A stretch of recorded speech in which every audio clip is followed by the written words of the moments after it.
Hello friends, welcome again to yet another video lecture on English teaching and training. Dear friends, our today's topic is a play that is from Chinar 2nd, that is class 12th, and the play is Bucks and Cucks. The play is written by John Maddison Morton. When we talk about John Maddison Morton, he was born in 1811 and he died in 1891. He was an English playwright known for his farces. Actually, this very play is also a farce. It was adapted by Maddison Morton in 1847 from a French farce.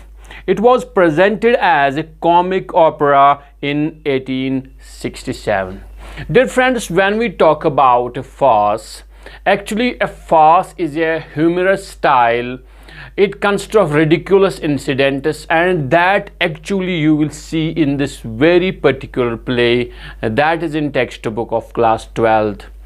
So dear friends, जब हम बात करते हैं medicine Morton की और इस play की, तो इस पहले वीडियो लेक्चर में जो कि पार्ट 1 है इसका, तो आज हम इस प्ले की या कॉमन लैंग्वेज में जिसको हम कहते हैं ड्रामा, तो इसके जिस्ट की तरफ जाने की कोशिश करेंगे। हम देखेंगे कि इस प्ले में कितने कैरेक्टर्स हैं और वो किस अंदाज से अपने डायलॉग्स को पेश करते हैं, इवन दो वो किस अंदाज से एक दूसरे के साथ बात करते हैं। We will even take some dialogues from each character and we will read them aloud here.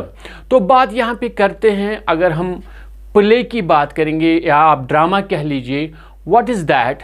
तो एक प्ले जो होता है, it is basically meant to perform. इसको परफॉर्म किया जाता है।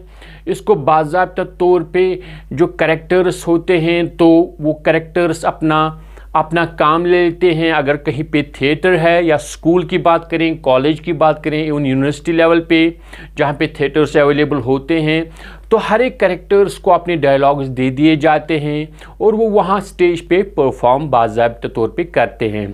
तो इस प्ले की अगर बात करें, we have got only 3 characters that are in this very particular play, that is Box and Cox. अगर बात करेंगे हम पहले कैरेक्टर की, दैट इज़ जॉन बक्स। जो जॉन बक्स है वो एक प्रिंटर है, यानी वो एक प्रिंटिंग प्रेस में काम करता है।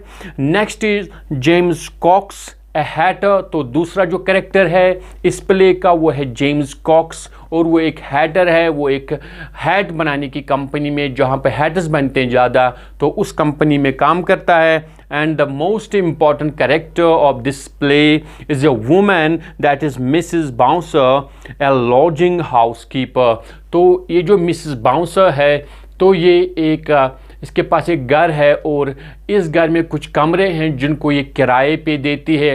And she is the very most important character of this very play that is Box and Cox. क्योंकि ये जो मिसेस बाउंसर है, यही अपनी चालाकी से अक्ल का वहाँ पे मुजाहरा करते हैं। तो ये एक ही कमरे के लिए इन 2 जो गेस्ट्स है, ये जो लॉजर्स हैं यहाँ पे 2 मिस्टर बक्स एंड कक्स, उनसे एक ही कमरे के लिए किराया लेती है, लेकिन 2 कमरों का।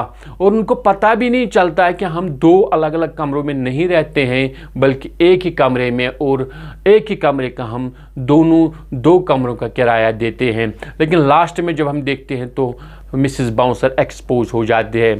तो जब हम इस ड्रामा की बात करते हैं, there is lot of humour in this very play. बात करेंगे पहली स्टार्टिंग की, तो ये जो प्ले हमारा है बक्स एंड कक्स, तो इसकी जब स्टार्टिंग की बात करेंगे, ये जब स्टार्ट होता है तो ये कमरे में स्टार्ट होता है। हमारा जो पहला सीन होता है, ये 1 एक्ट प्ले है, यानी एक ही एक्ट है इसमें 2 या 3 एक्ट नहीं है।